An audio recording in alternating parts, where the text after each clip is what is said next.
Channel subscribe ചെയ്ത് support ചെയ്യുക. ഇങ്ങനെ പെട്ടെന്ന് തന്നെ കീജുനെ പിടിച്ചു മാറ്റിയിട്ട് യാത്ര പറയാതെ പോവും.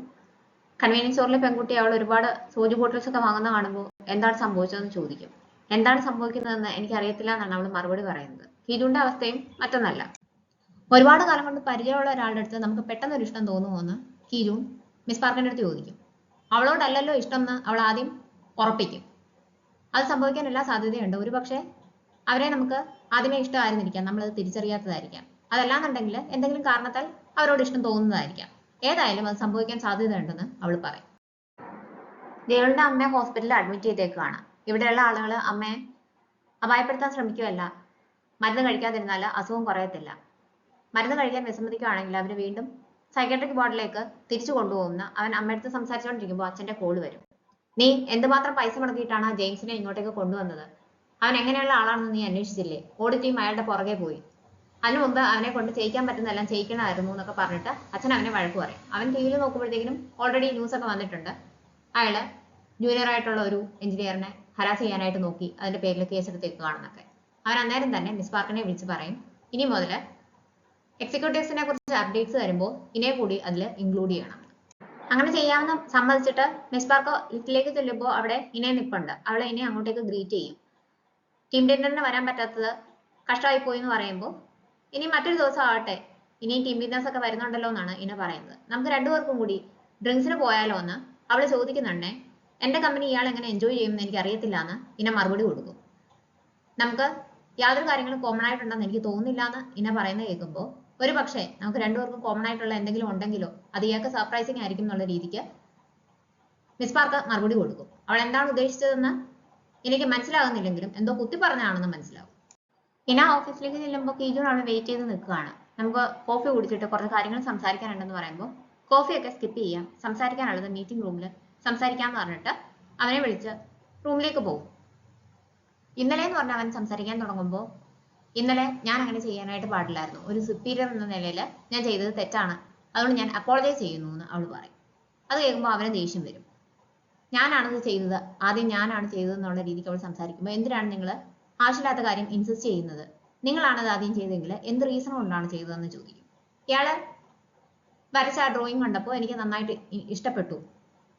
പിന്നെ അന്നേരത്തെ ആ ഒരു അറ്റ്മോസ്ഫിയർ അങ്ങനെയായിരുന്നു, അതുകൊണ്ട് സംഭവിച്ചു പോയതാണെന്ന് അവൾ പറയും. ഇയാളാണ് ചെയ്തതെങ്കിൽ അതിന്റെ റീസൺ എന്താണെന്ന് അവൾ തിരിച്ചു ചോദിക്കുമ്പോൾ ഇയാളെ കാണാൻ നല്ല ഭംഗിയായിരുന്നു, അതുകൊണ്ട് എനിക്ക് അന്നേരം അങ്ങനെ ചെയ്യണമെന്ന് തോന്നി, അതിനാണ് ഞാൻ കിസ് ചെയ്തതെന്ന് അവൻ സത്യസന്ധമായിട്ട് മറുപടി പറയും.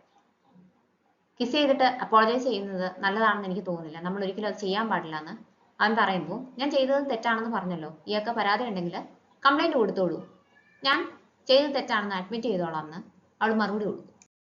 നമ്മൾ ഇനി കുറച്ച് ഡിസ്റ്റൻസ് കീപ്പ് ചെയ്യുന്നത് നന്നായിരിക്കും എന്ന് പറഞ്ഞിട്ടാണ് അവൾ പോകാനായിട്ട് തുടങ്ങുന്നത്. പക്ഷെ അവൻ പുറകെ ചെന്നിട്ട് എനിക്കിത് വളരെ അനോയിങ് ആയിട്ട് തോന്നുന്നു, ഇതിനെ അപ്പോളജൈസ് ചെയ്യേണ്ട കാര്യമുണ്ടെന്ന് എനിക്ക് തോന്നുന്നില്ല എന്ന് പറഞ്ഞിട്ടാണ് പോകുന്നത്. പിന്നീട് കാണിക്കുന്നത് ഹേമു കോസ്മെറ്റിക്സിലെ ഒരു എംപ്ലോയിയുടെ കല്യാണമാണ്. അയാളാണ് എപ്പോഴും സെയിൽസിൽ ഫസ്റ്റ് വരാറുള്ളത്. കൂട്ടുകാർക്കൊക്കെ അതിൽ ചെറിയ അസൂയൊക്കെ ഉണ്ട്. അതിനെപ്പറ്റി അവർ സംസാരിക്കുന്നതൊക്കെ ഒരു പെൺകുട്ടി ശ്രദ്ധിക്കും. അതിനുശേഷം ആ പെൺകുട്ടി ഒരു ബൊക്കയും കൊണ്ട് അയാളെ ചെന്ന് ദേഷ്യം തീരുന്നവരെ അടിക്കുകയാണ്. എല്ലാവരും വീഡിയോ എടുക്കുകയും അവളെ പിടിച്ചു മാറ്റാൻ ശ്രമിക്കുകയൊക്കെ ചെയ്യും. അങ്ങനെ കംപ്ലൈന്റ് ഓഡിറ്റ് ടീമിന്റെ അടുത്തെത്തും. ഞാൻ കോസ്മെറ്റിക്സ് വിൽക്കുന്ന ഒരാളാണ്, അതുകൊണ്ട് തന്നെ ഒരുപാട് ക്ലയൻസുമായിട്ട് ഇന്ററാക്ട് ചെയ്യാറുണ്ട്, ഞങ്ങൾ തമ്മിൽ അങ്ങനെ ഒരു ബന്ധമൊന്നുമില്ല, ഉണ്ടായിരുന്നെങ്കിൽ ഞാൻ ആ പെൺകുട്ടിയെ കല്യാണത്തിന് വിളിക്കുമായിരുന്നു എന്നൊക്കെ ഇയാള് ആർഗ്യൂ ചെയ്യും. പിന്നെ എനിക്ക് സെയിൽസ് നടത്താൻ വേണ്ടിയിട്ട് പ്രത്യേകമായ ടാക്ടിക്സ് ഒക്കെ ഉണ്ട്, ഞാൻ ചെറുതായിട്ട് ഫ്ലേർട്ട് ചെയ്യും, പക്ഷെ ഒരിക്കലും ലൈൻ ക്രോസ് ചെയ്യാറില്ല. ഞാൻ എപ്പോഴും വിൽക്കാൻ കൊണ്ടുപോകുന്നത് ലിപ്സ്റ്റിക്സ് ആണ്, അപ്പോൾ കൂടുതലും ക്ലയൻസ് പെൺകുട്ടികളായിരിക്കും. അപ്പൊ ആ ഒരു രീതിയിലാണ് ഞാൻ അവരെ ഹാൻഡിൽ ചെയ്യുന്നത്, അത് അവർക്കും അറിയാം. അവരത് മനസ്സിലാക്കിയിട്ടും എൻ്റെ അടുത്ത് അങ്ങനെ തന്നെയാണ് നിൽക്കുന്നതെന്നൊക്കെ ഉള്ള രീതിക്കാണ് ഇയാൾ പറയുന്നത്. പക്ഷെ ഇതൊന്നും കേട്ടിട്ട് അവർ വിശ്വസിക്കുന്നില്ല. അവർ ആ പെൺകുട്ടിയെ വിളിച്ചു വരുത്തുമ്പോഴത്തേക്കും പെൺകുട്ടിക്ക് സെയിം കാര്യത്തെക്കുറിച്ച് വേറെ കാര്യങ്ങളാണ് പറയാനുള്ളത്. ഞങ്ങൾ ഡേറ്റ് ചെയ്യായിരുന്നു, ഒഫീഷ്യലി ഡിക്ലെയർ ചെയ്തിട്ടൊന്നുമില്ല, പക്ഷെ നമ്മളെ പെരുമാറ്റത്തിലൊക്കെ നമുക്ക് അത് തിരിച്ചറിയാനായിട്ട് പറ്റുമല്ലോ. അങ്ങനെ തന്നെയായിരുന്നു. എനിക്ക് വയ്യാന്ന് പറഞ്ഞപ്പോൾ പാതിരാത്രിക്ക് മരുന്നൊക്കെ വാങ്ങി ഫുഡും കൊണ്ടാണ് അയാള് വീട്ടിലേക്ക് വന്നത്. നമ്മൾ ഒരാളെ പറ്റി കെയർ ചെയ്യുന്നുണ്ടെങ്കിൽ മാത്രമേ നമ്മൾ അതൊക്കെ ചെയ്യത്തുള്ളൂ, അല്ലാതെ വേറെ ആളും അത് ചെയ്യത്തില്ലല്ലോ എന്നൊക്കെ പറയും. അത് അയാളോട് ചോദിക്കുന്നുണ്ടേ, ശരിയാണ്, അവരെനിക്ക് പേയ്മെന്റ് തരാനുണ്ടായിരുന്നു, വയ്യാന്ന് കേട്ടപ്പോഴത്തേക്കിനും അവരുടെ പനി മാറാൻ വേണ്ടിയിട്ട് ഞാൻ ചെയ്തു തന്നെയാണ്, ആ ചെയ്തത് അവർക്ക് ഇഷ്ടപ്പെടുകയും ചെയ്തു, അതുകൊണ്ട് പിറ്റേ ദിവസം എനിക്ക് പേയ്മെന്റ് കിട്ടി എന്നാണ് പറയുന്നത്. ഞങ്ങള് ഡേറ്റിന് പോയിട്ടുണ്ടായിരുന്നു, ഒരു സിനിമയ്ക്ക് പോയി, അതിനുശേഷം ഫുഡ് കഴിക്കാൻ പോയി എന്ന് ഈ പെൺകുട്ടി പറയും. ആ പെൺകുട്ടി എല്ലാ ദിവസവും വർക്ക് ചെയ്യുകയാണ്, വീക്കെൻഡ് മാത്രമേ ഒഴിവുള്ളൂ, അന്ന് വീട്ടിൽ വെറുതെ ഇരിക്കുകയാണെന്ന് കേട്ടപ്പോൾ എനിക്ക് കമ്പനിയിൽ നിന്ന് കിട്ടിയ 2 മൂവി ടിക്കറ്റ്സ് ഉണ്ടായിരുന്നു. അതുമായിട്ട് ഞാൻ ആ പെൺകുട്ടിയെ കാണാനായിട്ട് ചെന്നു. സാറ്റർഡേ ഞങ്ങൾ ഫുഡ് കഴിക്കാനായിട്ട് പോയി. അത് സത്യമാണ്, അതിൽ വേറെ ഒന്നും അർത്ഥങ്ങളില്ല എന്ന് അയാൾ പറയും. പക്ഷെ കഴിക്കാൻ ചെന്നപ്പോൾ എന്നെ കാണാൻ ക്യൂട്ടാണെന്നൊക്കെ പറഞ്ഞിട്ട് അയാൾ ഫുഡൊക്കെ തുടച്ചു തരികയൊക്കെ ചെയ്തു. അത്രയും ഇന്റിമേറ്റ് ആയിട്ടൊക്കെ നമ്മൾ കെയർ ചെയ്യുന്ന ഒരു ആളുടെ അടുത്ത് മാത്രമല്ലേ ചെയ്യത്തുള്ളൂ എന്ന് അവൾ ചോദിക്കും. അത് ഞാൻ എൻ്റെ ഒരു നല്ല മനസ്സിന് ചെയ്തതാണെന്ന് മാത്രമാണ് അയാൾ പറയുന്നത്. നിങ്ങൾക്ക് സോൾഡ് ആയിട്ട് വേറെ എന്തെങ്കിലും എവിഡൻസ് ഉണ്ടോ എന്ന് ചോദിക്കുമ്പോൾ എനിക്ക് എല്ലാ ദിവസവും ഗുഡ് മോർണിംഗ് ഗുഡ് നൈറ്റും അയക്കുമായിരുന്നു എന്ന് ആ പെൺകുട്ടി പറയും. ഇവരെ ഫോൺ വാങ്ങിച്ചു നോക്കുമ്പോൾ ശരിയാണ്, പക്ഷെ ഇയാൾ ഇതേ മെസ്സേജസ് ബാക്കി എല്ലാ ക്ലയൻസിനും അയക്കുന്നുണ്ടായിരുന്നു. അതൊരു കോപ്പി പേസ്റ്റ് മെസ്സേജ് ആണെന്ന് അവർ ആ പെൺകുട്ടിയുടെ അടുത്ത് പറയും. വേറെ എന്തെങ്കിലും എവിഡൻസ് ഉണ്ടോ എന്ന് ചോദിക്കുമ്പോൾ ഞങ്ങൾ രണ്ടുപേരും കൂടി കിസ് ചെയ്തിട്ടുണ്ടായിരുന്നു എന്ന് ആ പെൺകുട്ടി പറയും. പക്ഷെ അയാൾ അത് നിഷേധിക്കുകയാണ് ചെയ്യുന്നത്. അത് കണ്ടുപിടിക്കാനായിട്ട് വേറെ മാർഗവുമില്ല. അങ്ങനെ ആ റിപ്പോർട്ട് അവിടെ വെച്ച് നിർത്തിയിട്ട് കീജൂൺ അങ്ങനെ ഇനയെ കൊണ്ടുവന്ന് കാണിക്കും. അവര് ഒരേ കാര്യം 2 രീതിക്കാണ് കാണുന്നത്. അതുകൊണ്ട് എനിക്കൊരു കൺക്ലൂഷനിൽ എത്താൻ പറ്റുന്നില്ല എന്ന് പറയുമ്പോൾ അവർക്ക് ഡിസഗ്രിമെന്റ് ഉള്ള കാര്യത്തിൽ നമ്മളൊരു കൺക്ലൂഷനിൽ എത്തണമെങ്കിൽ മാത്രമേ നമുക്ക് ഈ റിപ്പോർട്ട് ക്ലോസ് ചെയ്യാനായിട്ട് പറ്റത്തുള്ളൂ. അതെന്താണെന്ന് കണ്ടുപിടിക്കണം. അയാള് അങ്ങനെ നടന്നിട്ടില്ല എന്ന് പറയുന്നു, ആ പെൺകുട്ടി അങ്ങനെ നടന്നിട്ടുണ്ടെന്ന് പറയുന്നു. ശരിക്കും അത് നടന്നിട്ടുണ്ടെങ്കിൽ ആ പെൺകുട്ടിയുടെ അടുത്ത് ചെയ്യുന്ന ഒരു ദ്രോഹമാണെന്ന് അവൾ പറയുമ്പോഴത്തേക്കിനും അങ്ങനെ എന്തെങ്കിലും ഉണ്ടെങ്കിൽ അപ്പോളജൈസ് ചെയ്ത എല്ലാം ഓക്കെ ആവുമെന്നാണ് ഞാൻ വിചാരിച്ചതെന്ന് അവൻ അർത്ഥം വെച്ച് പറയും. ഇവരെന്നിട്ട് ആ സംഭവം നടന്ന ബാറിലേക്ക് പോകും. അവിടെ പക്ഷെ CCTV ഒന്നും വർക്ക് ചെയ്യുന്നില്ല. അതുകൊണ്ട് തെളിവെടുക്കാനും പറ്റത്തില്ല. നോക്കുമ്പോൾ അടുത്തൊരു ഫുഡ് ട്രക്ക് ഉണ്ട്, അതിൽ ക്യാമറ ഉണ്ടെന്ന് മനസ്സിലാവും. അങ്ങനെ അവരെ അങ്ങോട്ടേക്ക് ചെല്ലും.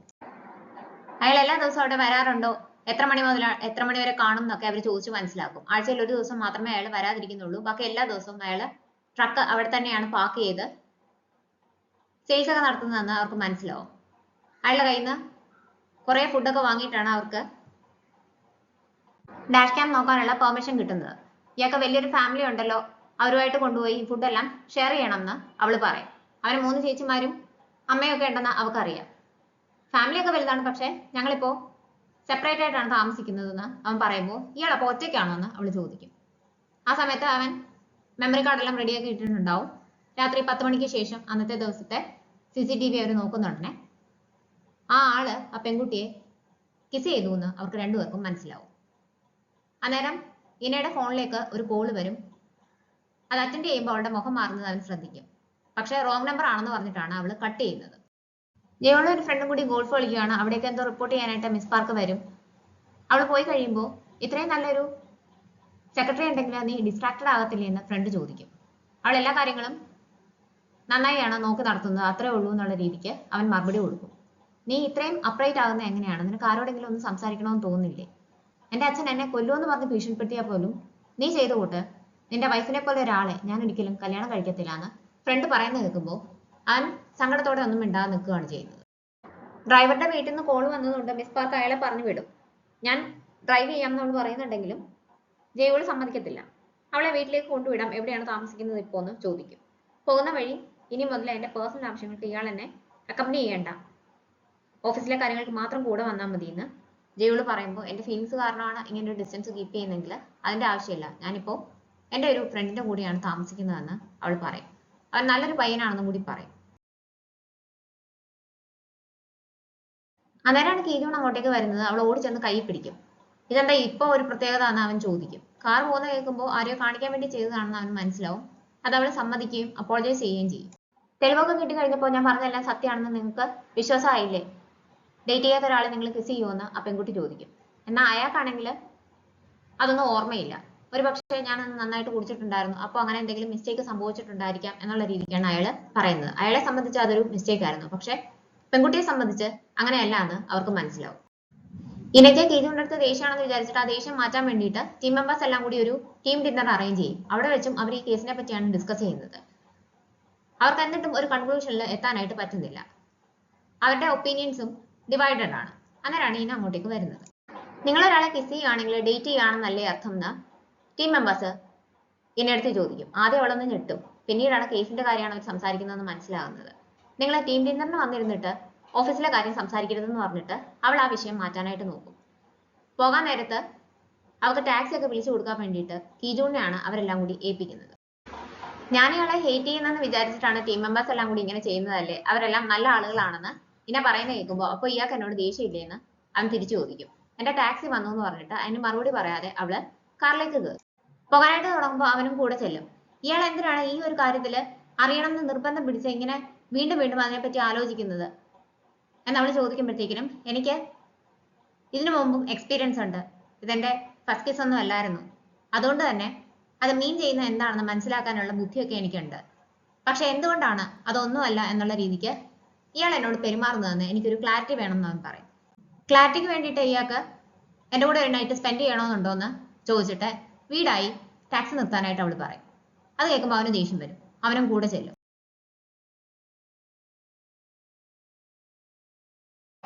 ഇയാൾ എന്തുകൊണ്ടാണ് എന്നെ അകറ്റി നിർത്താനായിട്ട് ശ്രമിക്കുന്നതെന്ന് എന്നോട് പറഞ്ഞു കഴിഞ്ഞാൽ എനിക്ക് പിന്നീട് പ്രശ്നമില്ല. ഇയാൾ എൻ്റെ ബോസ് ആയതുകൊണ്ടാണോ, ഞാൻ ഇയാളുടെ സബോർഡിനേറ്റ് ആണ്, അതുകൊണ്ട് കോംപ്ലിക്കേഷൻസ് വരും എന്നുള്ളത് കൊണ്ടാണോ, അതോ ഇയാൾക്ക് മറ്റാരെങ്കിലും ഇഷ്ടമുള്ളത് കൊണ്ടാണോ എന്ന് അവൻ ചോദിക്കുമ്പോൾ അവളൊന്നും മിണ്ടാതെ നിൽക്കും. അപ്പോൾ ആരോ അവളുടെ പേര് വിളിക്കും. ടാക്സിയിൽ ഇരിക്കുമ്പോൾ ആരുടെ കോള് വരുന്നതും അത് ഇന കട്ട് ചെയ്യുന്നതും അവൻ ശ്രദ്ധിച്ചിട്ടുണ്ടായിരുന്നു. നിന്നെ വീണ്ടും കാണാൻ പറ്റിയതിൽ എനിക്ക് സന്തോഷമുണ്ട്. നീ വീണ്ടും നിന്റെ നമ്പർ മാറ്റിയോ? എന്തുകൊണ്ടാണ് എന്നെ അത് അറിയിക്കാഞ്ഞത്? ഒന്നും അല്ലെങ്കിൽ ഞാൻ നിന്റെ അച്ഛനല്ലേ എന്ന് ചോദിക്കുമ്പോൾ നിങ്ങൾ എന്ന് മുതലാണ് എൻ്റെ അച്ഛനായതെന്നാണ് അവൾ തിരിച്ചു ചോദിക്കുന്നത്. പ്രശ്നമാണെന്ന് മനസ്സിലാക്കിയ കീജുൻ അവിടുന്ന് മാറി കൺവീനിയൻസ് സ്റ്റോറിലേക്കാണ് ചെല്ലുന്നത്. അവൻ അവിടെ നിന്ന് ശ്രദ്ധിക്കുന്ന കാണുമ്പോൾ അവിടുത്തെ പെൺകുട്ടി ഇയാൾ ശരിക്കും ഒരു സ്റ്റോക്കറായി മാറിയിട്ടുണ്ടെന്ന് അവനെ ഓർമ്മിപ്പിക്കും. നീ കൊറിയയിലേക്ക് തിരിച്ചു വന്നു എന്ന് ഞാൻ അറിഞ്ഞു. ഫോൺ നമ്പർ മാറ്റിയത് എന്തുകൊണ്ടാണ് എന്നെ അറിയിക്കാഞ്ഞതെന്ന് അയാൾ ചോദിക്കുമ്പോൾ അവൾക്ക് ദേഷ്യം വരും. ആരോ പറഞ്ഞിട്ടാണല്ലോ അറിയുന്നത്. നമ്മള് ഫോൺ നമ്പേഴ്സ് എക്സ്ചേഞ്ച് ചെയ്യുന്ന രീതിക്കുള്ള അടുപ്പമൊന്നും ഒരിക്കലും ഉണ്ടായിരുന്നില്ലല്ലോ എന്ന് അവൾ ചോദിക്കും. നിന്നെ വീണ്ടും കാണാൻ പറ്റിയതിൽ എനിക്ക് സന്തോഷമുണ്ട്. ഞാൻ എല്ലാ കാലവും നിന്നെ ഒറ്റയ്ക്കാക്കിയിരുന്നു. അതിൽ എനിക്ക് സങ്കടമുണ്ടെന്ന് അയാൾ പറയുമ്പോൾ അത് അവളെ അഫക്റ്റ് ചെയ്യുന്നുണ്ടെങ്കിലും ഇനി അത് പുറത്ത് കാണിക്കുന്നില്ല. എന്നോട് ചെയ്തത് തെറ്റാണെന്ന് നിങ്ങൾക്ക് ഒരു തിരിച്ചറിവുണ്ടെങ്കിൽ ഇനിയും ഇങ്ങനെ തന്നെ മുന്നോട്ട് പോയാൽ മതി. ആ ഒരു ഉപകാരം എനിക്ക് ചെയ്തു തരണം. നിങ്ങൾ ഇനി എന്നെ വിളിക്കുകയോ എന്നെ കാണാൻ വരികയോ ചെയ്യരുത്. ഇല്ലാന്നുണ്ടെങ്കിൽ ഞാൻ നിങ്ങളെ ഒരു സ്റ്റോക്കറായിട്ട് റിപ്പോർട്ട് ചെയ്യുമെന്ന് പറഞ്ഞിട്ട് അവൾ ദേഷ്യത്തിൽ തിരിഞ്ഞു പോകാനായിട്ട് തുടങ്ങുമ്പോൾ പുറകിൽ നിന്ന് എന്തോ സൗണ്ട് കേൾക്കും. നോക്കുമ്പോൾ അയാൾക്ക് ബോധമില്ലാതെ താഴെ കിടക്കുകയാണ്. ഇതെല്ലാം കണ്ടുകൊണ്ട് നിൽക്കുകയാണ് കീജൂണും അവനും കൂടിയാണ് ഹോസ്പിറ്റലിലേക്ക് കൊണ്ടു ചെല്ലുന്നത്. അയാളുടെ കയ്യിൽ ഹോസ്പിറ്റലിൽ ഒരു ടാഗ് ഉണ്ടായിരുന്നു. അങ്ങനെയാണ് ഹോസ്പിറ്റലിലെ ഒരു പേഷ്യൻ്റ് ആണെന്ന് അവർ തിരിച്ചറിയുന്നത്. ഞങ്ങളോട് പറയാതെയാണ് ഇവിടുന്ന് പോയത്. ആള് ബ്രെയിൻ ട്യൂമറിന് കുറെ കാലമായിട്ട് ചികിത്സയിലായിരുന്നു. ഗാർഡിയൻസ് ഒന്നും ഇല്ലായിരുന്നു. ബില്ലൊന്നും പേ ചെയ്യുന്നില്ലായിരുന്നു. ഞങ്ങൾ ആകെ വറീഡ് ആയിരുന്നു എന്ന് ഡോക്ടർ അവരോട് പറയും. ഇയാൾ ആരാണെന്ന് അവളോട് ചോദിക്കുമ്പോൾ ഞാൻ മോളാണ്, പക്ഷെ അതിന് റെക്കോർഡ്സ് ഒന്നും ഇല്ലാന്ന് അവൾ പറയും. ഇയാൾക്ക് ഒരു വൈഫും മോനും ഉണ്ടായിരുന്നു. അവരെ കോണ്ടാക്ട് ചെയ്തില്ലേ എന്ന് അവൾ ചോദിക്കുമ്പോൾ അയാൾക്ക് ഫാമിലി മെമ്പേഴ്സ് ആയിട്ട് ആരും ഇല്ല എന്നാണ് പറഞ്ഞത്. ഞങ്ങൾ കുറെ ശ്രമിച്ചതാണെന്ന് ഡോക്ടർ പറയും. അന്ന് വൈകിട്ട് ആ സെയിൽസ് എക്സിക്യൂട്ടീവ് ഡോയും ഫ്രണ്ട്സും സംസാരിച്ച് വരുമ്പോൾ പരാതി കൊടുത്ത പെൺകുട്ടിയെ കാണും. അവർ പരസ്പരം മൈൻഡ് ചെയ്യാതെ പോകുന്നുണ്ടെങ്കിലും ഇവൻ മനഃപൂർവ്വം അവളെ തട്ടിയിട്ടാണ് പോകുന്നത്. അവളും ദേഷ്യത്തിൽ തിരിഞ്ഞു നോക്കിയിട്ട് അങ്ങ് പോകും. നിങ്ങൾ എന്നാലും അന്ന് കിസ് ചെയ്തിട്ടുണ്ടായിരുന്നില്ലേ? നിങ്ങൾ അങ്ങനെ ഒരു റിലേഷനിലല്ലായിരുന്നോ എന്ന് ഫ്രണ്ട്സ് ചോദിക്കുമ്പോൾ അത് ഞാനന്ന് നന്നായിട്ട് കുടിച്ചിട്ടുണ്ടായിരുന്നു, എനിക്ക് ബോധമില്ലായിരുന്നു, അതൊരു മിസ്റ്റേക്ക് ആയിരുന്നു, അവൾ അത് എത്ര വലിയ കാര്യമായിട്ട് എടുക്കുമെന്ന് എനിക്കറിയത്തില്ലായിരുന്നു എന്നാണ് ഇവൻ പറയുന്നത്. ഫ്രണ്ട്സ് നോക്കുന്നുണ്ടെ അവന്റെ വൈഫ് അവിടെ വന്ന് വേറൊരാളെ കിസ് ചെയ്യുന്നത് കാണും. അത് അവന് കാണിച്ചു കൊടുക്കും. അവിടെ ആകെ അടിയും പിടിയും ബഹളവും. അവരെ പോലീസ് സ്റ്റേഷനിലേക്ക് കൊണ്ടുപോകും. ഞങ്ങൾക്കൊരു ടീം ഡിന്നർ ഉണ്ടായിരുന്നു, പിന്നെ അറ്റ്മോസ്ഫിയർ അങ്ങനെയൊക്കെ ആയിരുന്നു. അപ്പോൾ ഒരു മിസ്റ്റേക്ക് സംഭവിച്ചു പോയതാണ്, ഞങ്ങൾക്കിടയിൽ ഒന്നുമില്ലാന്ന് ആ ആളും അവന്റെ വൈഫും പറയുന്നുണ്ടെങ്കിലും അവനതൊന്നും സമ്മതിച്ചു കൊടുക്കാനായിട്ട് പറ്റുന്നില്ല. അവൻ വീണ്ടും അവിടെ അടിയൊക്കെ ഉണ്ടാക്കാനായിട്ട് തുടങ്ങും. അവൻ ചെയ്തത് തന്നെ അവന് തിരിച്ചു കിട്ടിയിട്ടുണ്ട്. ഹോസ്പിറ്റലിൽ നിന്ന് തന്നെ ഇറങ്ങി വരുമ്പോൾ അവളെ വെയിറ്റ് ചെയ്ത് കീജൂൺ അവിടെ ഉണ്ടാവും. നടന്ന സംഭവങ്ങളെല്ലാം അവൻ കണ്ടല്ലോ എന്നുള്ള എംബാരസ്മെന്റ് ഉണ്ടെന്ന് അവൾ തുറന്ന് സമ്മതിക്കും. ഞാനും എൻ്റെ അച്ഛനുമായിട്ട് ക്ലോസ് ഒന്നും അല്ലായിരുന്നു. ഞാൻ ജനിക്കുന്നതിന് മുമ്പ് എൻ്റെ അച്ഛൻ മരിച്ചു പോയതാണ്. പക്ഷെ എൻ്റെ അമ്മയും 3 ചേച്ചിമാരും അമ്മൂമ്മമാരും ആൻറ്റിമാരും എല്ലാം ഉണ്ടായിരുന്നു. എൻ്റെ ചൈൽഡ്ഹുഡ് മെമ്മറബിൾ ആക്കാൻ വേണ്ടിയിട്ട് ഞാൻ ഹാപ്പി ആയിരുന്നു. അവരെല്ലാം എന്നെ വളരെ സ്നേഹത്തോടു കൂടിയാണ് വളർത്തിയതെന്ന് അവൻ പറയും. ഞാൻ എപ്പോഴും എൻ്റെ ചേച്ചിമാരുടെ കൂടിയാണ് കളിച്ചുകൊണ്ടിരുന്നത്. അതുകൊണ്ട് ഡോൾസിനെ എനിക്ക് വലിയ ഇഷ്ടമായിരുന്നു എന്ന് പറഞ്ഞിട്ട് ഞാനൊരു സീക്രട്ട് ഷെയർ ചെയ്യാൻ പോവുകയാണ്, ആരോടും ഞാൻ പറഞ്ഞിട്ടില്ല. അതുകൊണ്ട് തന്നെ ഇപ്പോഴും ഉറങ്ങുമ്പോൾ എൻ്റെ അടുത്ത് ഒരു ഡോൾ ഉണ്ടാവുമെന്ന് അവൻ പറയും. അങ്ങനെ ഇന്ന അവളുടെ സ്റ്റോറി ഷെയർ ചെയ്യും. അച്ഛനെ ആദ്യമായിട്ട് കാണുന്നത് ഏകദേശം 7 വയസ്സുള്ളപ്പോഴാണ്. അച്ഛൻ കല്യാണം കഴിഞ്ഞ ഒരാളായിരുന്നു. പക്ഷെ അച്ഛൻ്റെ ജോലി സ്ഥലത്ത് ചെല്ലുമ്പോഴത്തേക്കും അയാൾ ദേഷ്യത്തിലാണ് ഇന്നയുടെ അമ്മയടുത്ത് സംസാരിക്കുന്നത്. എന്ത് കാര്യത്തിലാണ് നീ ഇങ്ങോട്ടേക്ക് വന്നത്? കുട്ടി ഒറ്റയ്ക്ക് വളർത്താന്നല്ലേ പറഞ്ഞത്? ഇത് ചെറിയൊരു നെയ്ബർഹുഡാണ്. ആളുകൾ അറിയുകയാണെങ്കിൽ പെട്ടെന്ന് തന്നെ ന്യൂസ് സ്പ്രെഡ് ആവും. പിന്നെ നിങ്ങൾക്ക് ഇവിടെ സമാധാനത്തോടെ ജീവിക്കാൻ പറ്റത്തില്ലെന്നൊക്കെ അയാൾ പറയും. അത് സത്യമായിരുന്നു. ഒരുപാട് ബുള്ളിങ് അതുകൊണ്ട് സ്കൂളിൽ പഠിക്കുമ്പോൾ എനിക്ക് നേരിടേണ്ടി വന്നിട്ടുണ്ട്. എങ്ങനെയെങ്കിലും ആ സ്ഥലത്ത് നിന്ന് രക്ഷപ്പെടണം എന്ന് മാത്രമേ അവളുടെ മനസ്സിൽ അന്നേരം ഉണ്ടായിരുന്നുള്ളൂ. യൂണിവേഴ്സിറ്റിയിൽ ചേരുന്നത് സോളിൽ വന്നിട്ടാണ്. അങ്ങനെ പുതിയൊരു ലൈഫ് സ്റ്റാർട്ട് ചെയ്തു എന്ന് അവൾ സന്തോഷിച്ചിരിക്കുമ്പോൾ അവളുടെ അമ്മ ഒരു ദിവസം വഴിയിൽ വെച്ച് കാണും. അവൾ ഗ്രീറ്റ് ചെയ്യും. കൂടെ ഉണ്ടായിരുന്ന കുട്ടി അത് നിന്റെ അമ്മയാണോ എന്ന് ചോദിക്കും. കാരണം അമ്മ ആർട്സ് ക്ലാസ്സിൽ ന്യൂഡ് മോഡലായിട്ട് വരുന്നുണ്ടെന്ന് കുട്ടി പറഞ്ഞാണ് അവൾ അറിയുന്നത്. അവൾ അമ്മയെ കൺഫ്രണ്ട് ചെയ്യും. ബാക്കി പാർട്ട് ടൈം ജോബ്സിനെക്കാട്ടിലും കൂടുതൽ പേയ്മെന്റ് അവർ തരുന്നത് കൊണ്ടാണ് ഞാൻ ഇവിടെ പോയത്. അവിടെ ചെന്ന് കഴിഞ്ഞപ്പോൾ എന്റെ മനസ്സ് ഫ്രീ ആയതുപോലെ എനിക്ക് തോന്നി. അതുകൊണ്ടാണ് വീണ്ടും വീണ്ടും ഞാൻ അങ്ങോട്ടേക്ക് പോയതെന്ന് അമ്മ അവളോട് പറയും. അത് കേൾക്കുമ്പോൾ അവൾക്ക് ദേഷ്യം കൂടും.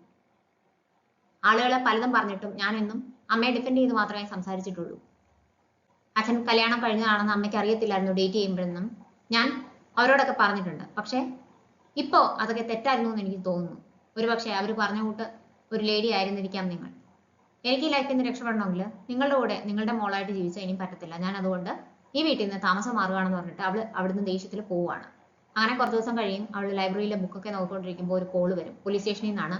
അമ്മ ഒരു അപകടത്തിൽപ്പെട്ടു, മരിച്ചു എന്നാണ് അവളോട് പറയുന്നത്. അവളുടെ പുതിയ താമസ സ്ഥലത്ത് അവളെ കാണാൻ വേണ്ടിയിട്ട് വന്നതാണ്. ലേറ്റ് ആയിട്ട് അവിടെ അവൾക്ക് വേണ്ടിയിട്ട് വെയിറ്റ് ചെയ്യുന്നുണ്ടായിരുന്നു. അതിനുശേഷം തിരികെ പോകുന്ന വഴിയാണ് ആക്സിഡന്റ് സംഭവിക്കുന്നത്. അവൾക്ക് ആരും ഇല്ലാതാവും. നോക്കുമ്പോൾ അമ്മയുടെ കയ്യിൽ അവളുടെ ഫോട്ടോസ് മാത്രമേ ഉള്ളൂ. അമ്മയുടെ ഫോണിൽ അവളുടെ ഫോൺ നമ്പറും പാർട്ട് ടൈം ജോബിന് പോകുന്നിടത്തെ ഫോൺ നമ്പറും പിന്നെ ആർട്സ് ക്ലാസ്സിലെ ഫോൺ നമ്പറും മാത്രമേ ഉള്ളൂ. അവൾ അതൊക്കെ നോക്കി സങ്കടപ്പെട്ടിരിക്കുമ്പോൾ ആർട്സ് ക്ലാസ്സിൽ നിന്ന് ഒരു കോള് വരും. ഈ ഫ്രൈഡേ വരുന്നുണ്ടോ, നിങ്ങൾ വിളിച്ചിട്ടൊന്നും എടുക്കുന്നുണ്ടായിരുന്നില്ല, വറീഡ് ആയിട്ട് വിളിക്കുകയാണെന്നൊക്കെയാണ് അപ്പുറത്തുനിന്ന് വിളിക്കുന്ന ആള് പറയുന്നത്. അങ്ങനെ ഇന അമ്മയ്ക്ക് പകരം പോകാൻ തീരുമാനിക്കുന്നതാണ്. അവൾ ആദ്യം ഹെസിറ്റേറ്റ് ചെയ്യുമെങ്കിലും പിന്നീട് അവിടെ ന്യൂഡ് മോഡലായിട്ട് നിൽക്കുമ്പോൾ അമ്മ പറഞ്ഞത് എന്താണെന്ന് അവൾക്ക് മനസ്സിലാവും. അവിടെ ആരും മുൻവിധിയോടെ നമ്മളെ കാണുന്നില്ല. മറ്റൊരു കണ്ണോടുകൂടി കാണുകയോ അങ്ങനെ നോക്കുകയോ ചിന്തിക്കുകയോ ഒന്നും ചെയ്യുന്നില്ല. അവരവരുടെ ജോലിയാണ് ചെയ്യുന്നത്. അത് തന്നെയാണ് അമ്മ പറയാൻ ശ്രമിച്ചതെന്നും അവൾക്ക് മനസ്സിലാവുകയാണ്.